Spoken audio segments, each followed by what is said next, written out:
ser tibio es una posición y mi posición no es neutra, que es distinta. No tiene un sistema de acueducto, o sea, nosotros tenemos que traer cada gota de agua que hay aquí en un inodoro. Eso es algo muy egoísta y realmente me estoy defendiendo la supervivencia de mi hija. Sí sentí, digamos, esto que llamamos violencia obstétrica y estoy hablando sin ningún tipo de dudas de una posición privilegiada. Está un poco desencantada de la política. Son un poco todos lo mismo, ¿no?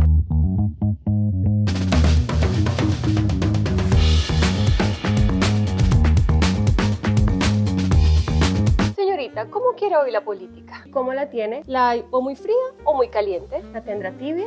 Tibia. Sí, una opción política cada vez menos popular, sobre todo en los países más polarizados del mundo, Argentina, Colombia y Estados Unidos, según The Trust Barometer. Hoy conversamos con una actriz que ha sabido sentar sus posiciones políticas, pero que al mismo tiempo se declara orgullosamente tibia. ¿Cuál es la diferencia entre tibio y neutro? ¿Cuáles son sus argumentos para sus posiciones ambientalistas o feministas? ¿Cómo se siente hoy con respecto al gobierno de Gustavo Petro? Vamos a hablar con la protagonista de Terminator Dark Fate, Natalia Reyes. Natalia Reyes es una actriz colombiana cuyo reconocimiento internacional llegó gracias a la película Terminator, fue una de las protagonistas. Pero Natalia no solamente es actriz, ahora es la presidenta de la Academia Colombiana de Artes y Ciencias Cinematográficas, pero además es activista, feminista, ambientalista y orgullosamente tibia, según lo dijo hace poco Natalia. Un honor tenerte aquí conmigo. Ay, gracias Jennifer, qué rico tenerte aquí, literal, en la casa, al lado del mar. Y estar contigo en esta entrevista. Y gracias por recibirnos porque este lugar es muy especial, es tu casa desde hace bastante tiempo, es tu proyecto de vida también. Para las personas que hemos podido estar aquí contigo, pues también se ha convertido en un lugar muy especial en nuestros momentos. Así que siento que era el lugar donde teníamos que hablar contigo, de tu vida. Total, esta es la casa, tu casa, y sí, es el lugar donde vivo hace ya unos 8 años, así que sí, se siente muy cercano a mi corazón.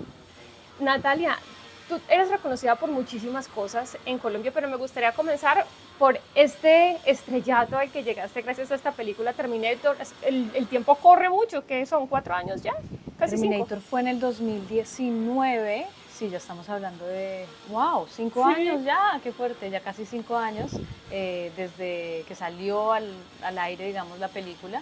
Y sí, fue un momento obviamente muy importante en mi carrera y que de alguna manera pues como que partió, ¿no? mi historia y mi carrera sobre todo, sí ha sido como algo muy importante y muy especial para mí. Yo recuerdo que nos vimos en Miami, justamente estabas en la promoción y yo estaba súper así como wow, qué admiración, una colombiana en una tremenda producción. Después de digerir todo esto con estos años que han pasado entre esa película y hoy, ¿cómo lo ves?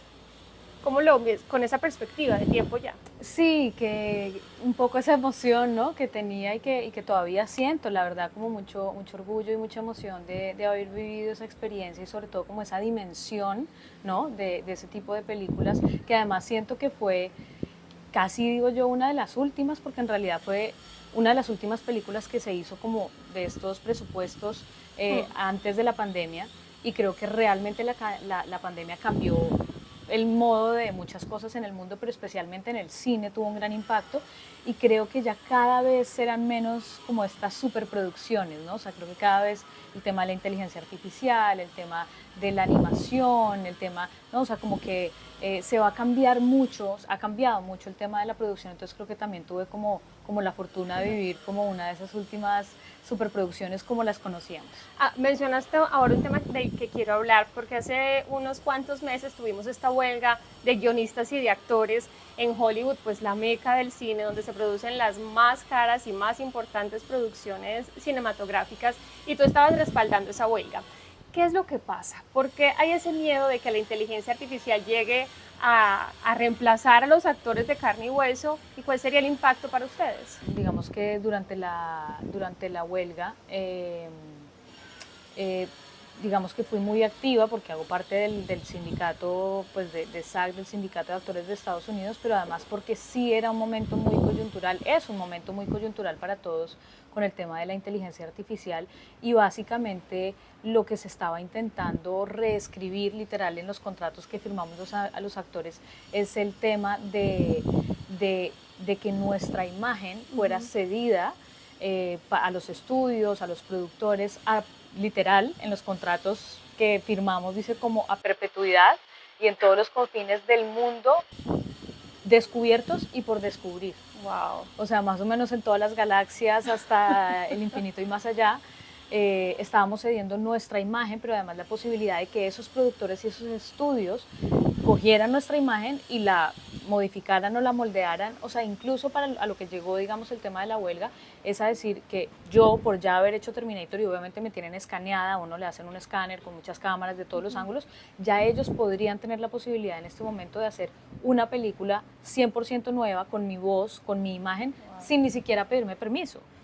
Y pues lucrarse de ella sin yo recibir también nada, ¿no? Entonces creo que sí fue algo como muy importante y algo que se logró, digamos, en gran medida con esta huelga, que fue la huelga más larga en la historia de Hollywood, y fue precisamente pues como darle un pare, ¿no? Como a este tema de la inteligencia artificial y decir como siempre, pues digamos que hay que ir evolucionando, pero también analizando como esos cambios para que no impacten realmente, pues digo yo, como la humanidad y los oficios que hacemos. Nata, esta película Terminator, de las que yo conozco tuyas, es un poco la que se sale del molde de lo que yo conozco de Natalia como actriz, porque las películas en las que yo te he visto a ti participar tienen un sentido social, tienen un mensaje, la historia del narcotráfico, por ejemplo, con Pájaros de Verano, que me encantó esa película, muy colombiana, no muy de La Guajira.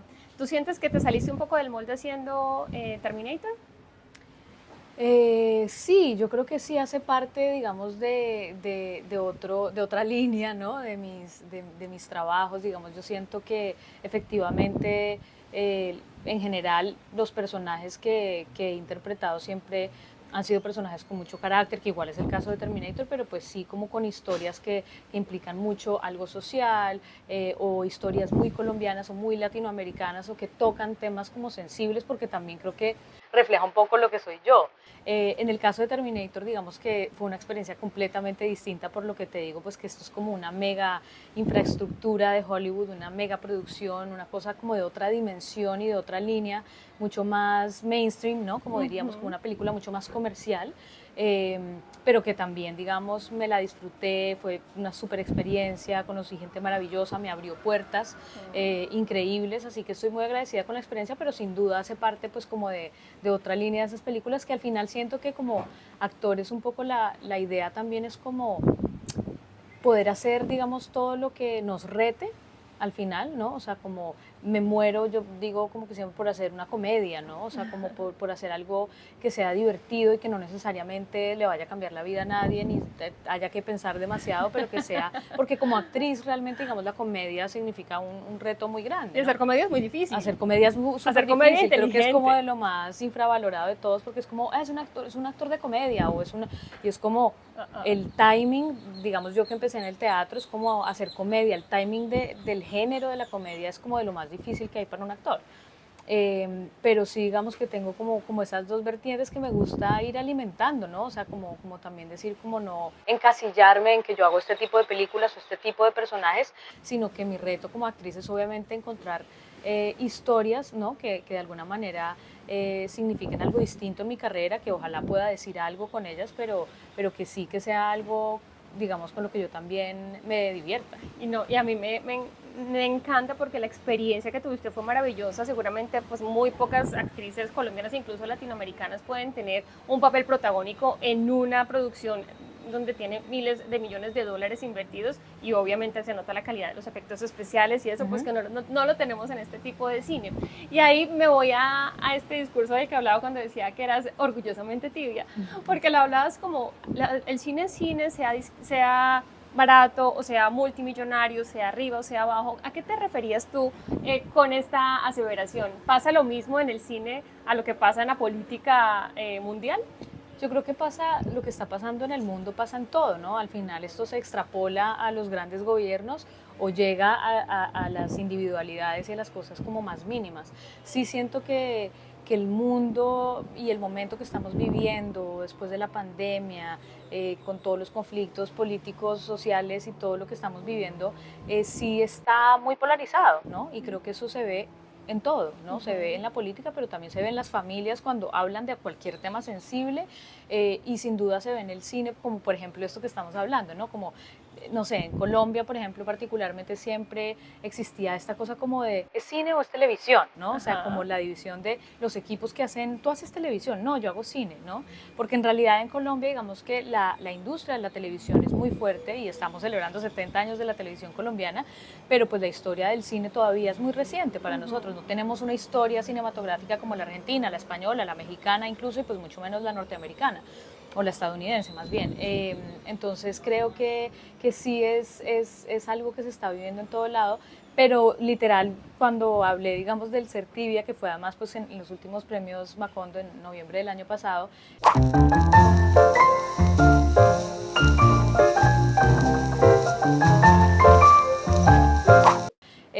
sí hablaba un tema pues como de todo, ¿no? Que hay una tendencia desde lo familiar hasta lo macro, ¿no? Como decir como que si tú no tomas una de las posiciones, o los extremos o lo más radical, eres un tibio, ¿no? Y tendemos mucho como, no, ese si no está conmigo, está contra mí, ¿no? O sea, es como, y en Colombia pues también digamos que somos ya históricamente expertos en estar polarizados, en estar divididos, en estar en dos bandos, ¿no? Y en exigir que todo el mundo tome una posición, ¿no? Y yo creo que realmente todos tenemos una posición, o sea, ser tibio es una posición, ¿no? Absolutamente. Y es mi posición, y mi posición no es neutra, que es distinta. ¿Cuál es la diferencia para ti entre tibio y neutro?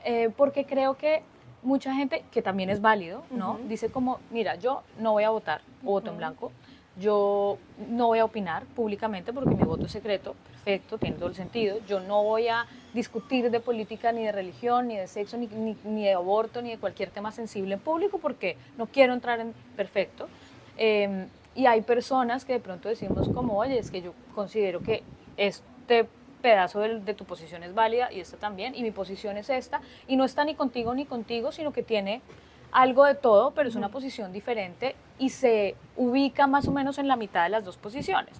Pero tengo una posición, ¿no? Tengo una posición con respecto a todo, tal vez demasiadas, tengo demasiadas opiniones, pero sí siento que intento como desligarme de los bandos, ¿no? O sea, como decir, a veces uno mismo se crea cárceles, ¿no? De decir como, si tú dices yo soy de derecha, o si yo digo yo soy de izquierda, o yo soy socialista, o yo soy comunista, o yo soy, es casi que a nosotros mismos, pasa con todo, con las religiones y con todo lo que nos identifiquemos como férreamente, y es que nos limitamos a nosotros mismos la posibilidad de pensar libremente en que hay posibilidad de que yo me ubique en esta silla, pero de repente puedo entender tu empatice posición. con tu posición, y es más, hay algo de lo que tú tienes ahí que a mí me parece interesante. ¿Y eso te ha traído problemas? Porque en Colombia tú lo dices, es tibio, pecho frío les dicen, ¿no? Como un poco despectiva esta posición, al menos en Colombia se ha visto así. ¿Tú has sentido algún tipo de reproche por declararte orgullosamente tibia en un país que está polarizado y que si no eres de aquí tienes que ser de allá y escoger algún bando? Sin duda, sin duda. Al final, ¿sabes cuál ha sido mi lema? Un poco ha sido como, cada vez que tengo miedo de hacer algo que me resulta auténtico o dar una opinión que realmente me surge naturalmente, después digo, haga lo que haga, diga lo que diga, me van a criticar. O sea, es como nunca nadie está va a estar 100%, no, y está bien también, ¿sabes? O sea, no todo el mundo le tengo que parecer maravillosa y no todo el mundo le tengo que parecer pésima. Entonces como que dije, mira, igual me van a criticar, los de acá o los de allá o los de la mitad o los que les parece más verde o más azul, me van a criticar. Entonces siento que es algo que yo ya he dado por sentado y que sencillamente pues digo como intento ser honesta y auténtica con las cosas que pienso y que comparto, pero no significa que no reciba críticas, por supuesto. O sea, si digo algo que considero válido de este lado, pues lo de eso, pero ¿cómo así usted no dijo? O sea, ¿cuál es su coherencia, no? Y este tema de la coherencia a veces también me parece delicado porque ¿qué es ser coherente? A veces ser coherente es limitarte a estar en una posición porque te la impusiste a ti mismo o alguien te la impuso, pero sí siento que intento como desidentificarme constantemente y ser libre en el momento de pensar y opinar. Estamos aquí en Phoenix Beach, en tu casa. ¿Cómo te ha cambiado este entorno? Porque en tus publicaciones sé que eres ambientalista, sé que estás muy preocupada por el medio ambiente. Yo también me identifico contigo en este tema. ¿Qué tanto te ha influido este entorno para sentar esta posición a nivel pues, nacional e internacional, ¿no? Muchísimo. Yo creo que hay algo muy interesante y es como cuando la gente dice que lo que uno no lo conoce, o sea, es imposible cuidar o darle importancia a algo que uno no conoce, ¿no? O sea, es como una causa que uno no vea o no sienta cercana, pues no es relevante para ti. Y efectivamente, yo llevo 8 años viviendo, pues, casi todo el tiempo aquí en la isla de Tierra Bomba, frente a Cartagena, acá tan cerca. Y esta experiencia realmente me ha hecho muy consciente de la realidad. Además, te estoy hablando del 85% mínimo de este país, ¿no? Que es esa Colombia de las regiones, de no las grandes ciudades ni las grandes cabeceras municipales, sino de los pequeños municipios y pueblos que no tienen agua. O sea, en Tierra Bomba tenemos ahí a Cartagena, pero esta isla de 9.000 habitantes, que no es poco, no tiene un sistema de acueducto. O sea, nosotros tenemos que traer cada gota de agua que hay aquí en un inodoro, ¿sabes? Tenemos que traer cada comida, cada todo, ¿no? Entonces te haces muy consciente, la basura, ¿no? Todo lo que entra y todo lo que tiene que salir.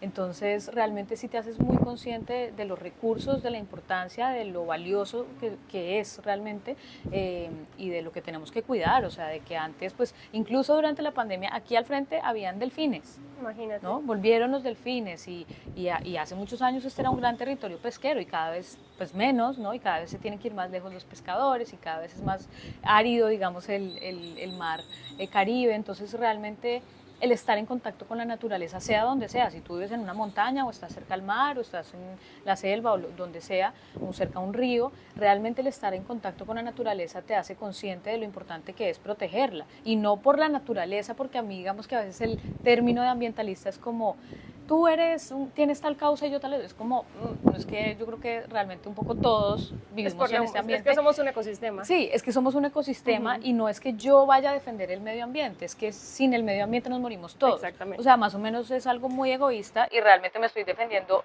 la supervivencia de mi hija. Sí. Básico, o sea, ni siquiera me interesa el planeta, es que yo quiero que Isla no esté a 50 grados como hemos llegado esta semana en muchos lugares del mundo. O sea, es como no sé cómo va a vivir Isla. Me encantaría que pudiera vivir una vida relativamente parecida a la que hemos vivido nosotros. Nata, hay mezclas dos cosas. Uno es un poco la frustración, que en eso también me identifico contigo, porque uno dice, bueno, no estamos, hace 20 años nosotros vivimos otros paisajes, otras temperaturas, las temperaturas en este momento están 50, 40, o sea, una cosa brutal. Y la otra, la niña, ¿no? Isla, que también es cartagenera, ahora ya tenemos acá. Cartagenera, sí.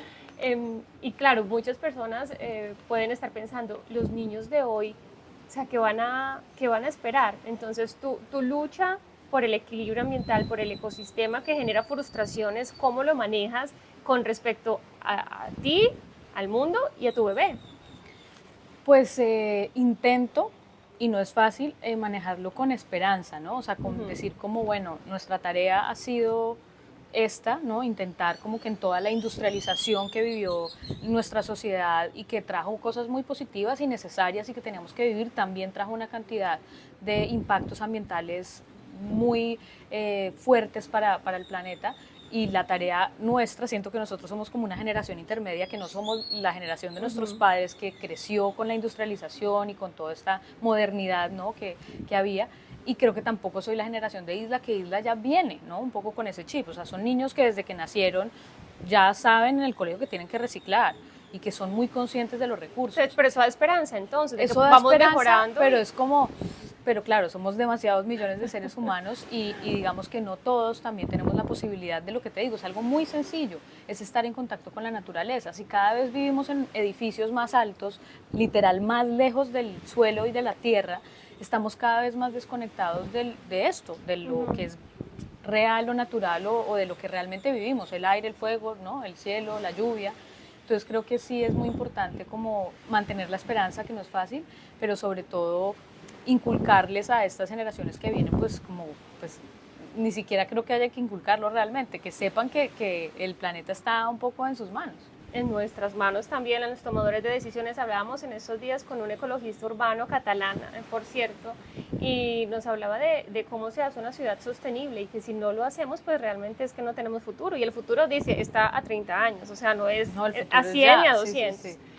Has hablado mucho también ahora que hablamos de Isla, del parto, de tu decisión de tener a la bebé en casa, de las complicaciones que tuviste, y eso me lleva a hablar de feminismo, de sistema de salud, eh, y de todas estas causas que también de una u otra forma has abanderado a través de tus redes sociales, a través de los medios de comunicación.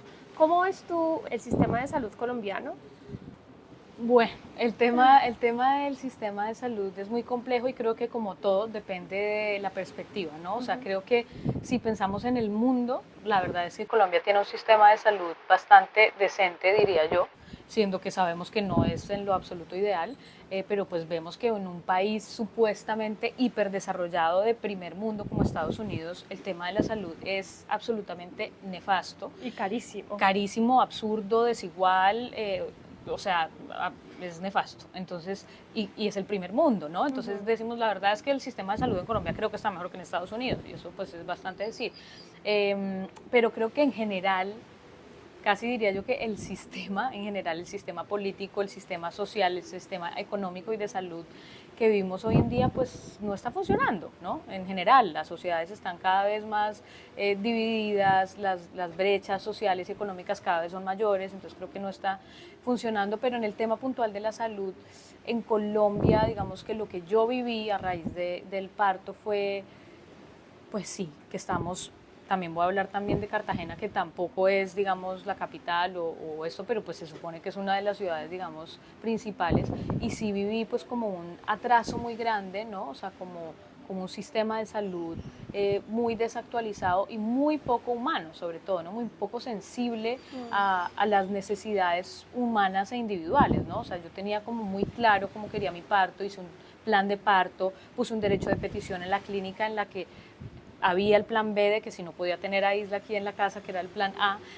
si al final tendría que llegar a una clínica fuera allá, o sea, hice la tarea muy bien hecha, ¿me entiendes? Hice la investigación, mi curso, mi tal, lo hice todo y al final pues un poco el resultado fue el que tenía que ser porque de verdad siento que así es y los hijos además vienen como de la manera en que tienen que venir. Pero pues al final digamos que todo esto, el cuento corto fue que terminó en una cesárea después de 60 y pico de horas de trabajo de parto aquí en la casa, intentando un parto natural porque era lo que yo quería, pero no lo que ella había decidido, en medio de una tormenta, la lancha, llegamos al hospital a Cartagena, Boca Grande, y me encontré de frente, o sea, una mujer con más de 40 semanas de gestación, el plan de parto, el derecho de petición ya en la clínica, saliendo de la pandemia, Juan Pedro acá, y me encontré con un sistema supremamente inhumano y como muy antiguo, ¿no? O sea, con un sistema que te decía, no, es que él no puede entrar, o sea, tu marido no va a entrar a tu cesárea.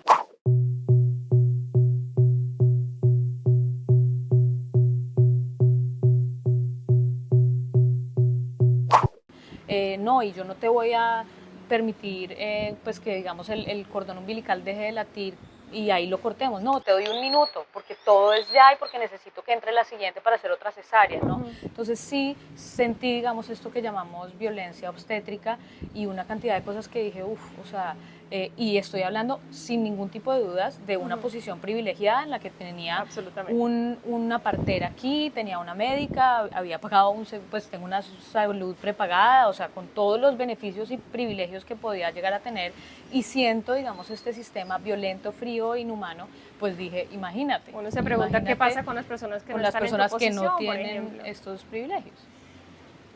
Hablas ahora, me acordé de una conversación que tuvimos donde me contabas ya pues con detalles el tema de tu parto, de lo que querías, de las energías, del cordón latiendo hasta, o sea, cortarlo hasta que dejara de latir, un poco estas conexiones. Yo siento que esta tendencia, Nata, está creciendo, como esta conciencia de energías, de vibras, de contacto con la vida, con la naturaleza, no sé cómo explicarlo y me gustaría que tú lo explicaras un poco porque sé que estás muy metida en ese cuento y me llama mucho la atención porque cada vez veo más personas, sobre todo mujeres, conscientes de estos temas. ¿De dónde nace esta tendencia?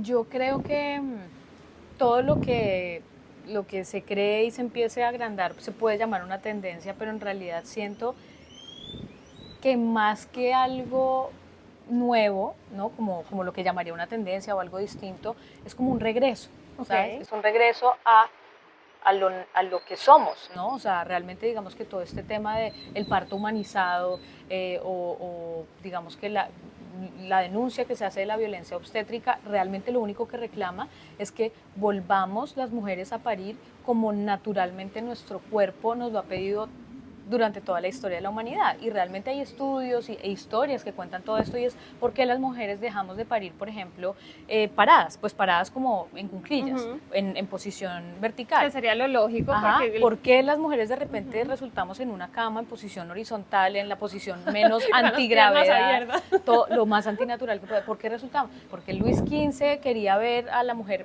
a su primogénito, nacer así. O sea, como un Entonces espectáculo. él dijo, yo quiero ver, yo no quiero, pues yo no me voy a agachar. Entonces pongan a la vieja en la camilla y en este momento se empezaron a medicalizar los partos, en que las mujeres estuvieran acostadas. Entonces claro, ya una mujer acostada pues va a ser muy difícil, entonces necesita oxitocina, y esto empieza a implicar un sistema de salud pues que también dice, entonces necesitamos cirujanos, entonces necesitamos eso. Entonces se genera, digamos, dentro del sistema de salud, pues toda una medicalización del parto, pues que en realidad está muy, muy alejada de lo que naturalmente uno siente como mujer embarazada. Nara, tú conversas muy rico, pero vamos a la última parte de este programa, que es sobre Colombia. ¿Tú cómo ves a Colombia?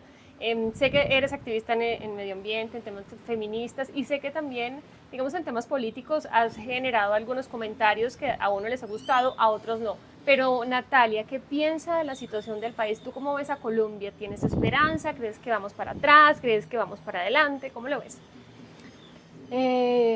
Yo creo que Colombia, la verdad es que siento que en medio de toda la debacle mundial, ¿no? Y de esta polarización, pues hacemos parte de la polarización. Siento que estamos sin duda polarizados en el país.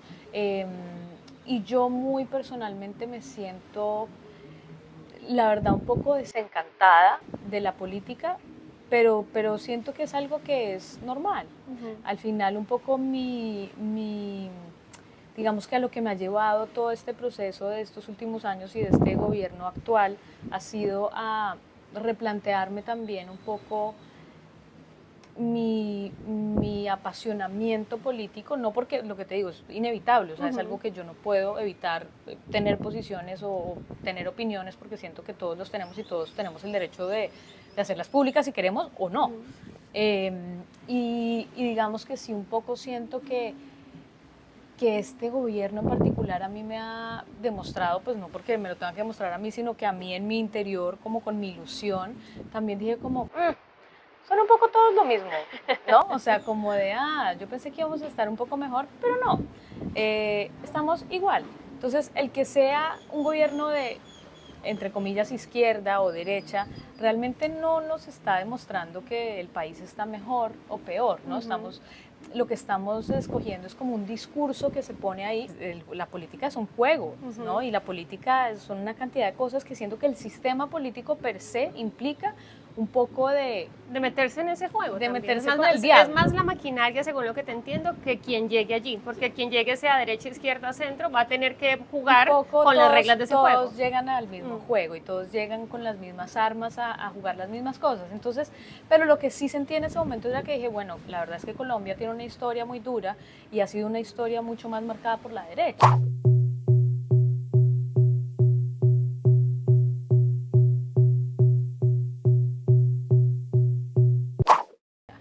Y ha sido una historia muy miedosa de la izquierda. Entonces dije, oye, está justo también, siento justo que un partido que no ha sido el que lleva dominando con colores distintos, pero como la misma línea lleva tantos años, está bien que cambiemos. ¿Por qué? Por puro equilibrio, ¿sabes? Por puro equilibrio, porque los mismos no estén todo el tiempo en el poder. Quisiera que termináramos con un mensaje a las personas que critican a los tibios, a los que les dicen pechifríos o como les digan, en plan un poco sarcástico, hiriente, obligando a las personas, a los colombianos en este caso, a tomar una posición. Un mensaje para ellos. No, yo creo que alguien me dijo como que lo que más te reta, ¿no? Las cosas que más te molestan, párales atención, ¿no? O sea, como esas cosas que, ¿por qué no te gusta que alguien sea tibio? ¿Por qué quieres que la gente, no? Entonces, es algo que uno siempre tiene que mirar. Todo lo que le molesta es como, hay algo en ti ahí, ¿no? Entonces, siento que alguien me dijo como, lo difícil no es hablar con alguien que piensa como tú. Lo difícil es sentarte piensa en cuál es el discurso más, la antítesis mayor a lo que tú eres, ¿no? Entonces, si tú eres de derecha, el más izquierdoso, comunista, che guevaroso que quieras, piénsalo. Y siéntate a hablar con esa persona e intenta entenderla, ponerte en sus zapatos. ¿Por qué esa persona llega a tener esa posición, no? Y ese juego, que es al final el juego de la empatía, creo que a todos, a mí personalmente, como que las personas que tienen posiciones. El otro día, incluso que yo te dije como, es súper trompista. Y dije, tengo que lograr sentar, o sea, ¿cómo así? ¿Me entiendes? Entonces yo solo me voy a meter con gente que piensa como yo y me nutra y me alabe y nos digamos que somos lo máximo porque pensamos igual.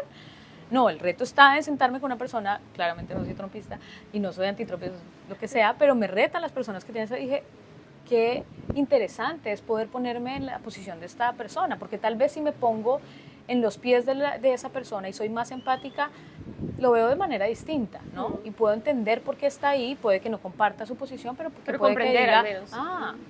Y ojalá alguien que cree que mi posición es absolutamente opuesta a la suya, se pueda sentar conmigo y podamos salir y darnos un abrazo y decir, mira, pensamos distinto, tuvimos historias distintas, seguro, pero te entiendo. Bueno, pues es el reto, Natalia, que tenemos como ciudadanos del mundo también. Para eso están esas conversaciones, para eso nos tenemos que escuchar. Así que gracias por abrirnos las puertas de tu hogar y seguiremos en contacto. A ti, gracias a todos.